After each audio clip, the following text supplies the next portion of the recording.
Buenos días, mis queridos hermanos. Vamos a tener una reflexión, como cada mañana, y vamos a tener en primer lugar una oración.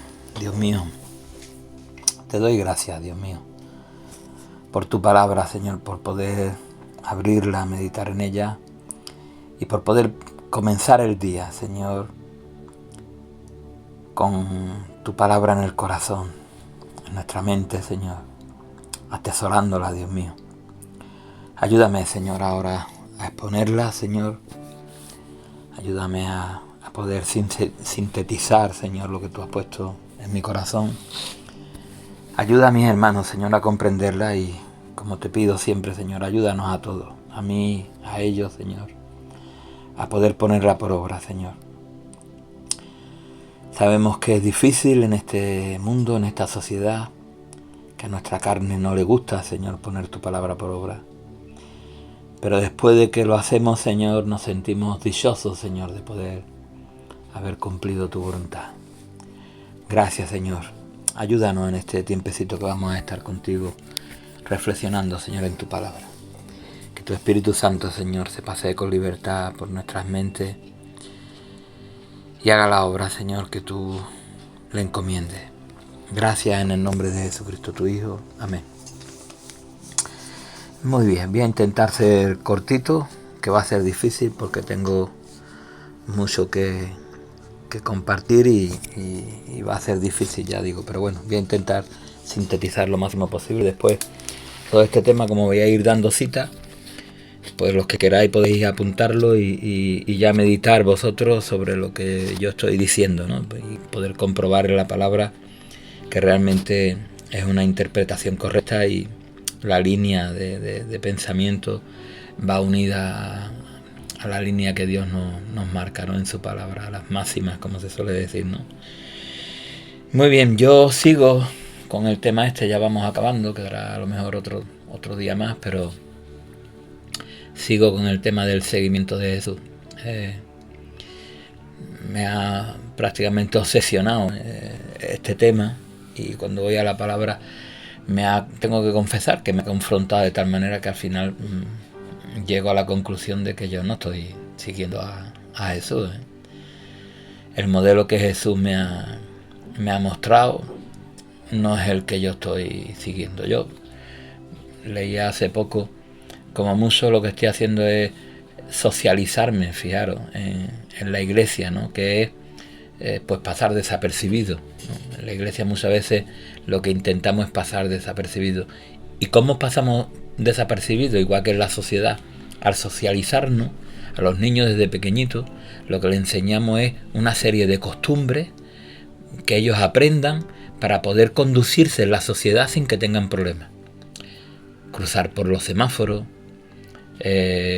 respetar a los mayores, las cosas comprarlas, no robarlas, yo qué sé, una serie de cosas que estamos desde pequeñitos diciéndole a los niños eso se hace, eso no se hace, y al final nuestra metodología lo que está haciendo es socializar a los niños.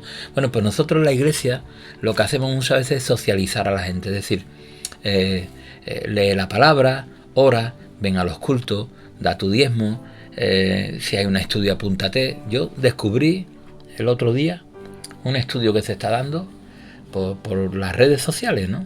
Y vi hermanos míos, igual que me pasa a mí me gusta mucho estudiar, ¿no? Pero bueno, vi hermanos míos que en la fe, que después de hace 30 y tantos años que los conozco, pues estaban ahí, ¿no?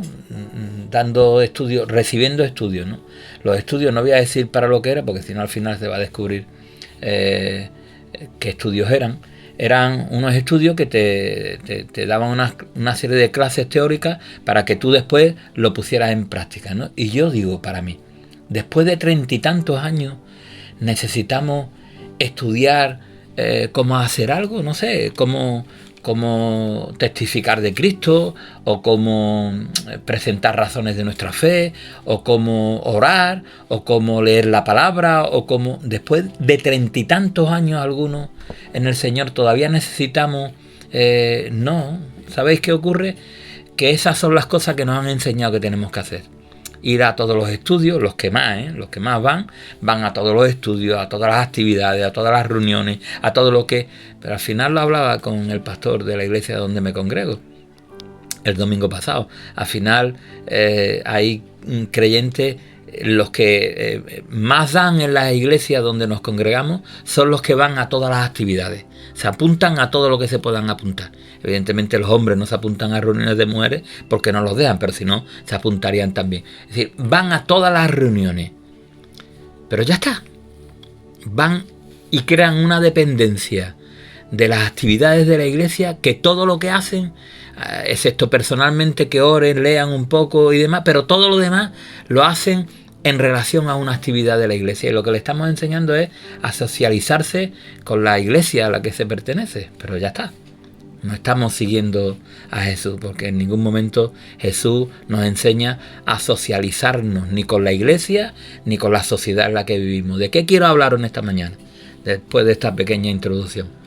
Y fijaros, si esta es la introducción, pues imaginaros lo que viene ahora, ¿no? Quiero hablaros de la rebeldía que tiene que haber innata en la persona que se convierte. Y cuando digo rebeldía, la misma palabra tiene una connotación negativa, porque rebeldía se extrae de ella el concepto de rebelarse contra la autoridad establecida o contra la norma establecida. Entonces el rebelde es alguien que se ve mal, ¿no? A no ser que haya algún nostálgico que vea a los rebeldes que se rebelaron en aquellos tiempos, como Gandhi o como Che Guevara o como, yo qué sé, cualquiera de los rebeldes que se hayan levantado en armas o de forma pacífica, Martin Luther King o quien fuera, rebelándose contra una norma. Evidentemente que nosotros, al apreciar la rebeldía de esa persona, consideramos esa norma injusta, ¿no? Martin Luther King se rebeló contra la injusticia que se cometía contra las personas de color en Estados Unidos, y nosotros ahora, pues esa rebeldía la vemos positiva, pero normalmente la palabra rebelde la vemos como algo con connotación negativa, ¿no? Y yo digo que para seguir a Jesús hay que ser un rebelde como Él lo fue y además lo enseñó. Como Él lo fue y además lo enseñó. Fíjate, a mí hay un texto oscurantista que le llaman, que son de los textos que tienen, tú miras por internet, miras los comentarios, miras en donde tú quieras, y tiene 50.000 interpretaciones. A mí no me satisface ninguna de las que he encontrado, ninguna. Y es un texto muy conocido por muchos de nosotros, que incluso hasta políticos lo han utilizado, ¿no? Dice en Mateo capítulo 11, versículo 12, dice que desde los días de Juan el Bautista hasta ahora el reino de los cielos sufre violencia y los violentos lo arrebatan, ¿no? La mayoría de las interpretaciones lo que vienen a decir es que sufre violencia porque la gente de aquel tiempo de Jesús, desde que Juan el Bautista empieza a anunciar el reino de Dios hasta ahora, la gente no les gusta el reino de Dios. Dice que sufre violencia por eso y los violentos lo arrebatan. Es decir, que de forma también violenta, valiente, arriesgada, en contra de lo establecido, son los que entran y arrebatan el reino de Dios, ¿no? Son los que lo arrebatan, ¿no? Fijaros, yo no es que quiera entrar en interpretar este versículo, porque ya digo que es de esos oscurantistas que al final no convence ninguna de esas interpretaciones. Por eso no voy a hacer ningún intento de interpretarlo, sino que yo lo quiero utilizar como introducción en esta mañana para exponer que el reino de Dios también aquí no está hablando de sufrir violencia y de arrebatarlo de forma violenta, ¿no? Y con esto no estoy diciendo ni mucho menos, vamos, que cojamos ahora armas y nos vayamos al monte y vayamos ahora a formar una guerrilla, ¿no? Pero que sí que hay una violencia innata en el reino de Dios. El reino de Dios la sufre, la violencia, porque el establecimiento del reino de Dios no agrada a esta sociedad, no le agrada al mundo, no le agrada al sistema establecido. Y nosotros, para poder arrebatar el reino de Dios, para poder arrebatarlo, para poder conquistarlo, para poder obtenerlo, tiene que ser de forma violenta. No es de forma cómoda. Al final, que concluiré diciendo, ¿no?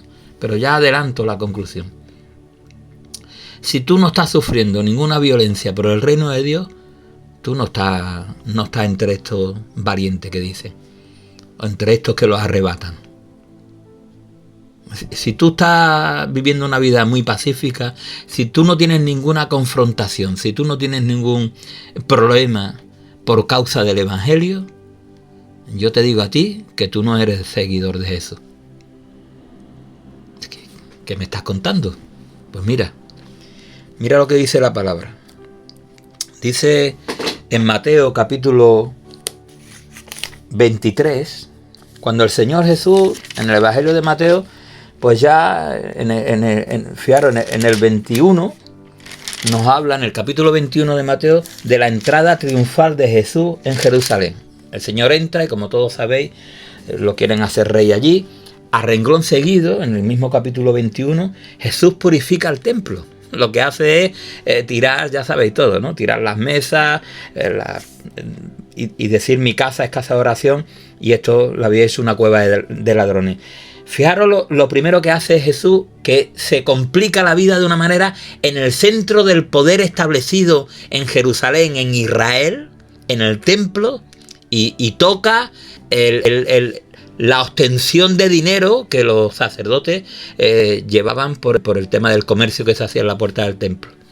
Y Jesús dice que eso es una cueva de ladrones, en la puerta del templo.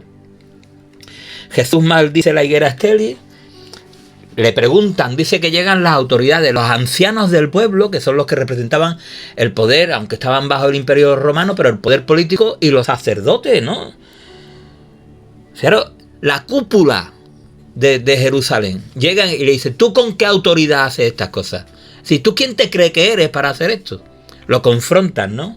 Y Jesús le dice, yo os haré otra pregunta y si me la contestáis, yo también os diré con qué autoridad hago esta cosa. El bautismo de Juan, ¿de dónde era? ¿El cielo, de la tierra? Empiezan a entrar tanto él como los fariseos, los saduceos, en el capítulo 21 y 22, Jesús a través de parábolas y ellos a través de intentar haciéndole preguntas para pillarlo en una de ellas. Ya sabéis cómo funciona el tema. Jesús termina diciéndole el gran mandamiento: amarás al Señor tu Dios, en el versículo 34 del capítulo 22, y a tu prójimo como a ti mismo. Pero en el capítulo 23, al hilo de lo que yo venía diciendo, pero para situaros en el contexto de que Jesús entra a Jerusalén, tira las mesas, empieza a entrar en una diatriba con los fariseos, con los saduceos, con los ancianos, en una confrontación abierta, dialéctica pero abierta con ellos, y después en el capítulo 23, ahora dirigiéndose a la gente, dice en el versículo 1, y a sus discípulos les decía: en la cátedra de Moisés, es decir, lo que se enseña sobre la ley, los que se sientan, los escribas y los fariseos, y os enseñan acerca de la ley de Moisés, así que todo lo que os digan que tenéis que hacer, esa gente que enseña la ley, guardadlo y hacedlo, dice. Pero no hagáis conforme a sus obras, porque dicen, pero no hacen. Atan cargas pesadas y difíciles de llevar y las ponen sobre los hombros de los hombres, pero ellos ni con un dedo quieren moverlas. Es decir, Jesús le dice a su gente que se rebele contra el poder religioso. Lo primero que le dice. Es decir, los mandamientos de Dios está bien, pero lo que ellos digan que hagáis, hacedlo, pero no hacer lo que ellos hacen, porque ellos ponen cargas sobre los hombros de los hombres, pero que ellos no lo cumplen. Es decir, lo primero que hace Jesús es decirle a su gente que se subleve, que se rebele contra el poder corrupto establecido en cuanto a la religión. Es decir, muchas veces en nuestro foro empieza a haber debates de un pastor, que uno predica, que el otro dice que el dinero, que los diezmos, que no sé qué, no sé cuánto lo dice. Mira, aquí hay algo que Jesús enseña. Es decir, si a ti te dice un pastor que haga algo que literalmente está escrito en la palabra y te dice que lo haga, hazlo. Cuando tú ves a un pastor de esto que está corrompido y que lo que quiere es dinero, o otros que están con la fama y otros que están pervertiendo la palabra de Dios y no sé qué, no sé cuánto, lo que sea, pues simplemente lo que tienes que hacer es no hacerlo. No hacerlo, es decir, cuando el Espíritu Santo te habla a ti personalmente y tú estés convencido de que lo que te está diciendo es que te enfrente al poder religioso, el que sea, y a mí me da igual que sea budista, que sea católico, que sea islámico, que sea evangélico, me da exactamente igual. El poder religioso que te esté diciendo a ti que haga una cosa y él haga otra, esa hipocresía del poder religioso, esa socialización que pretenden mucho con nosotros, de hacernos buenas ovejitas, mansas y humildes, que entremos por el redil y hagan con nosotros lo que les dé la gana, de eso nada. Porque Jesús lo que te está diciendo aquí es que te rebeles contra ese poder religioso establecido, que te rebeles contra la normalización de tu vida religiosa. Pero es que no se queda ahí, fijaros. Dice, a ninguno que os llamen rabí, etcétera, pero dice en el 8, 23:8, pero vosotros no pretendáis que os llamen rabí, porque uno es vuestro maestro, el Cristo, y todos vosotros sois hermanos. Y no llaméis padre vuestro a nadie en la tierra, porque uno es vuestro Padre, el que está en los cielos. Fijaros, ni rabí, ni maestro, ni llaméis padre a nadie. Y en la sociedad que Jesús está diciendo esto, era una sociedad patriarcal. La autoridad en la familia la tenía el padre. El padre era el quien mandaba. El padre era el que venía el hijo diciéndole con una mujer, mira papá, que me quiero casar con esta, y si el padre decía que no lo veía bien, no se casaba. Hasta ese punto iba la autoridad patriarcal en aquella sociedad. El padre era el que decidía todo lo que tenía que ver con su familia. Y ahora Jesús viene y dice que se rebele contra la autoridad establecida, contra el patriarcado. Y que no dejéis que os llamen maestro, porque uno es vuestro maestro, el Cristo. Y vosotros todos sois hermanos. Es decir, una ley de igualdad entre todos nosotros. No hay nadie más que nadie delante de Dios. Nadie. Hay ministerio que hay que respetar, que hay que honrar, pero todos somos hermanos. Todos somos iguales delante de Dios y el único Padre es Dios. Y contra todo sistema de gobierno político, sea patriarcado, sea el que haya ahora, lo que nos dice Jesús es que nos rebelemos, que nos hagamos rebeldes. Es decir, convertirse en seguidor de Jesús es rebelarse contra el poder religioso corrupto, rebelarse contra el poder político establecido. Y aquí, cuando entramos muchas veces en disputas de derecha, de izquierda, de partido, del otro, no sé qué, mira, aquí hay una cosa muy sencilla, por lo menos aquí en España, por lo menos para dejar mi opinión, y yo no soy de ningún corte ni de ningún color, porque es que es muy sencillo. Yo hablando con otros hermanos han llegado a la misma conclusión que yo. Mira, la derecha en España, moralmente se parece a nuestras creencias, porque están en contra de quitar la vida, de la identidad de género, de no sé qué, no sé cuánto. Se parecen moralmente a nuestra ideología, pero socialmente vamos, lo que quieren es privatizarlo todo, de forma que al final nosotros pues tengamos que ir para sacarnos un tapón de cera, tengamos que ir a pagar. ¿Me estáis entendiendo lo que os quiero decir? Sin embargo, la izquierda, aunque tenga a nivel social las ideas del Evangelio, de esa igualdad, de esa comprensión con las personas marginadas, tal y tal, después moralmente están en el otro extremo de lo que nosotros pensamos. Así que nosotros, si nos casamos con la derecha, moralmente nos vamos a sentir con la conciencia bien, pero a nivel social, vamos, no quiero ni decir ninguna burrada. Y si nos casamos con la izquierda, pues socialmente va a haber mucho a favor del pobre, pero moralmente, vamos, va a haber una serie de... ¿Qué es lo que está ocurriendo, no? Entonces, a nosotros, los políticos, cuando nos decantamos y damos nuestras ideas y demás, que está muy bien, que yo las puedo tener también, ¿no? Pero cuando estamos hablando de esas cosas, nosotros lo que nos dice Jesús, ¿sabéis qué es? Que no llamemos padre a nadie. Y que no nos casemos con nadie, ni con derecha, ni con izquierda, ni tiremos a uno, ni al otro, ni aprobemos lo que uno dice, ni el otro, ni nada. Tú puedes tener tus ideas y son muy respetables, pero ninguna se van a parecer al Evangelio. Ninguna. Ninguna. Así que hablar de eso es perder el tiempo. El sistema de gobierno de este mundo no tiene nada que ver con el Evangelio. Venga del color que venga. Eso en cuanto al gobierno religioso y al gobierno político. Pero el sistema económico, hermano, en el que estamos, que todos sabéis que es un sistema económico liberal, además, un sistema económico liberal salvaje, donde esta tarde escuchaba una predicación que me mandó un hermano. Tengo que terminar de escucharla, pero lo primero que escuché ya me gustó, que era un pastor hablando de esto de los móviles, las redes sociales y todas estas cosas.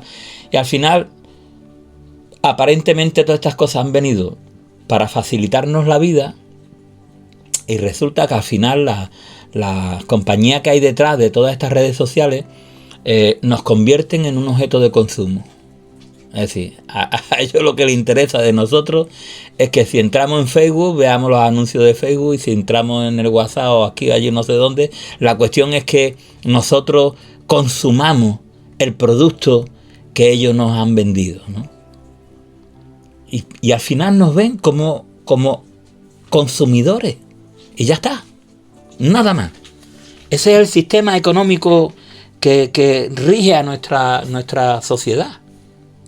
Y fijaros, si ahora es el consumo y en los tiempos de Jesús era el dinero, todos conocéis el pasaje cuando el joven rico se acerca, ¿no? Y en Mateo 19, 23 y 24, ¿no? Dice la palabra que el joven se acercó y dijo: todo lo he cumplido desde mi juventud. Y Jesús, conociendo su corazón, le dijo: ve y vende todo lo que tienes y dáselo a los pobres. Y dice que el joven se fue triste porque tenía muchas posesiones. Es decir, su corazón se había llenado con lo que tenía y era incapaz de deshacerse de eso y seguir a Jesús, ¿no? En ese seguimiento del que estamos hablando, ¿no? Entonces, el poder religioso, el poder político o el sistema de autoridad, el sistema económico que nos engloba, nuestro instinto más primario. Fijaros, en 2 de Pedro capítulo 2, versículo del 12 al 22, nos habla de una serie de personas que encubiertamente habían entrado en las iglesias, que dice, Pedro los describe ahí tenéis la cita, podéis verlo, los describe como hombres que dice que se dedicaban a sus deleites de cada día. Si ya nosotros ahora lo que hacemos es decir, bueno, pues venga, yo voy a vivir la vida, ¿no? ¿Qué me gusta comer? Pues voy a comer. ¿Qué me gusta beber? Pues voy a beber. ¿Qué me gusta? Irme a la playa, pues me voy a la playa todos los días. Decir, ¿qué me gusta? ¿Tener un físico envidiable? Pues venga, me voy a machacar en el gimnasio, me voy a comprar ropa de no sé qué, no sé cuánto. Es decir, nos dedicamos a satisfacer nuestros deseos carnales, ¿no?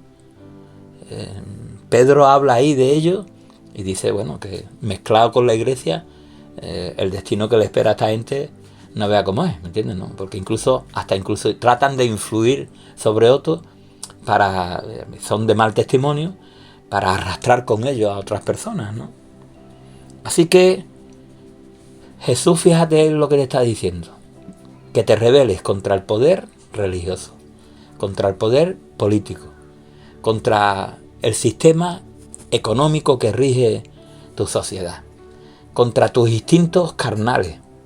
Eso te está diciendo Jesús, que te rebeles contra todo eso. Porque cuando Jesús llama, y es de lo que estamos hablando, ¿no? En esta reflexión acerca del seguimiento, tú, en vez de poner Pedro, Mateo, Juan, Jacobo, en vez de poner eso, tú pon tu nombre.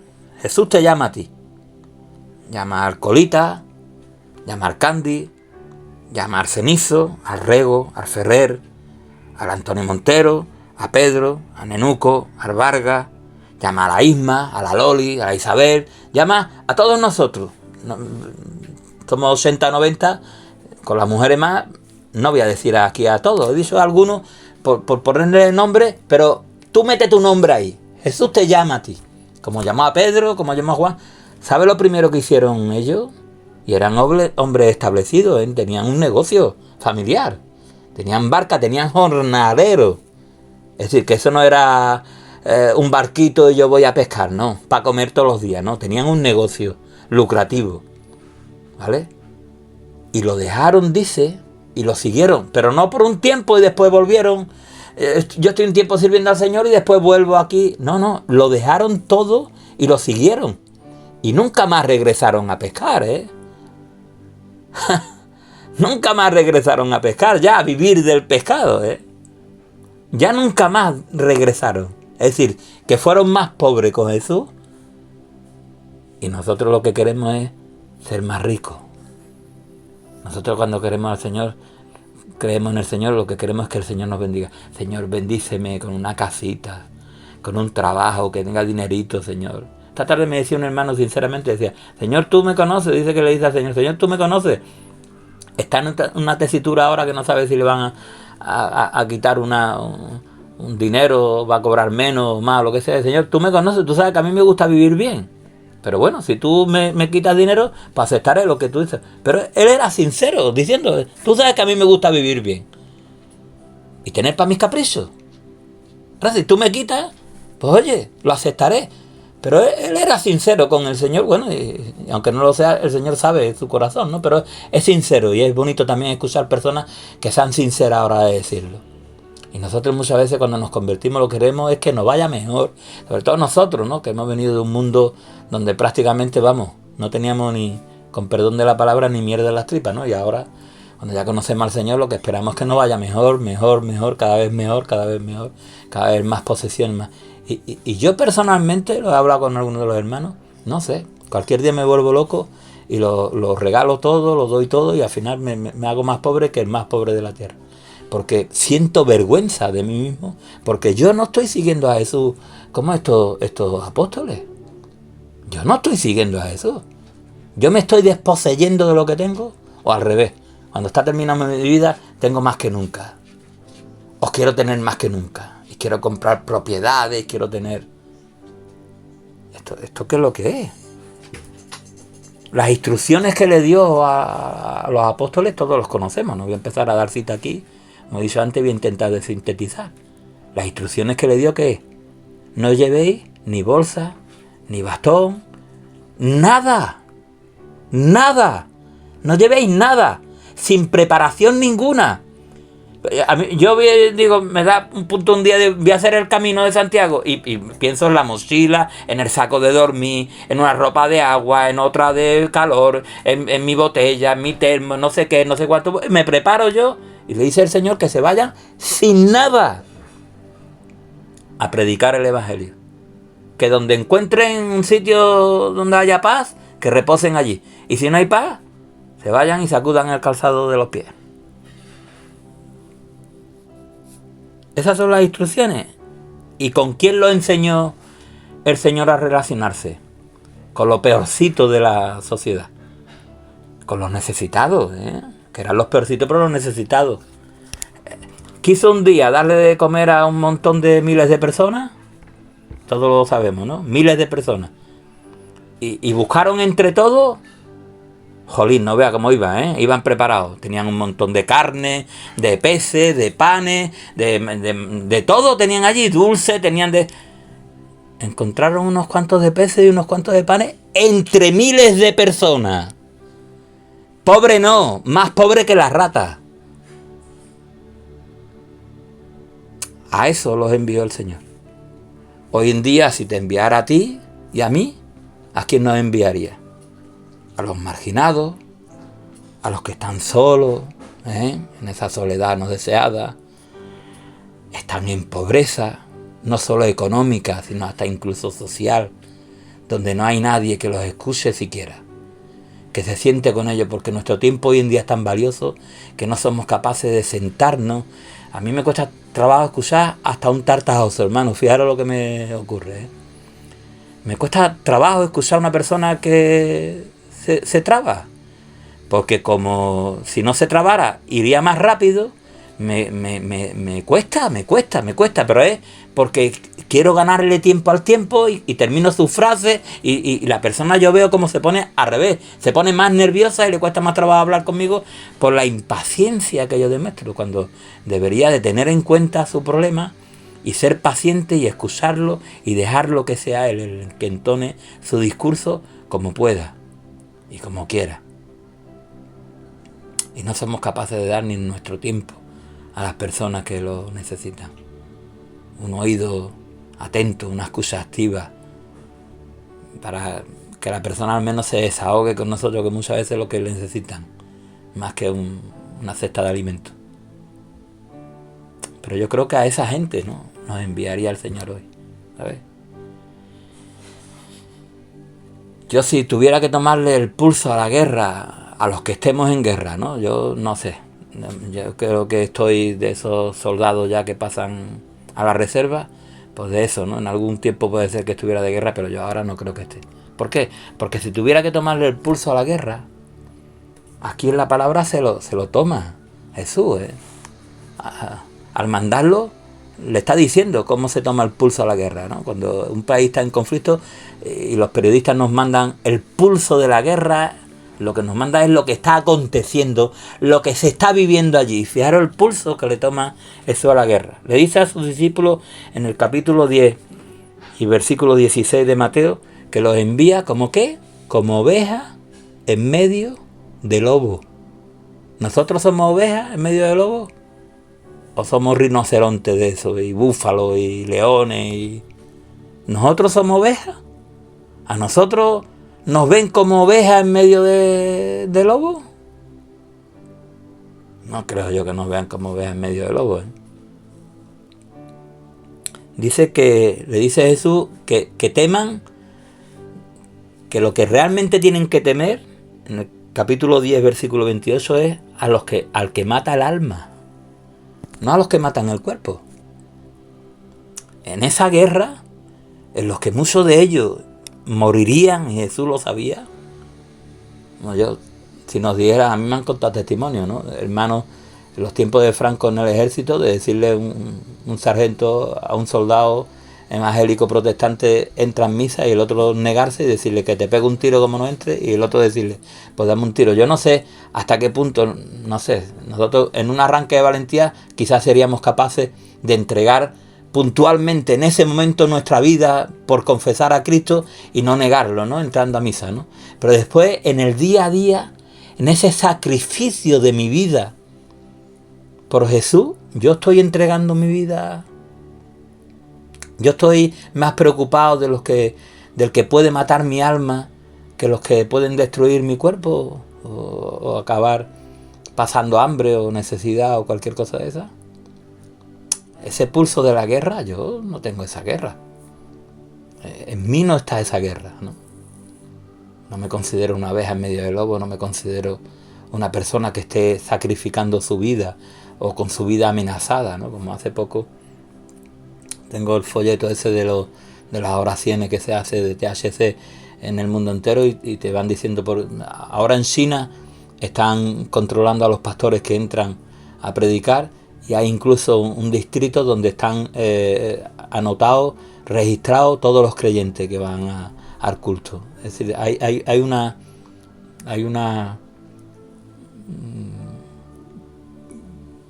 forma de controlar el gobierno, ¿no?, a las iglesias y a los creyentes, ¿no?, de forma que lo que están viendo ya sabéis cómo es, ¿no? Si eso crece, bueno, si es un grupo ahí y demás, pues no, pero si crece, entonces ya empezarían a tomar medidas, ¿no? Hay un control por parte del gobierno. Fijaros, de estar en un país donde tuviéramos eso, ¿no?, que estar fichado por ser evangélico, ¿no?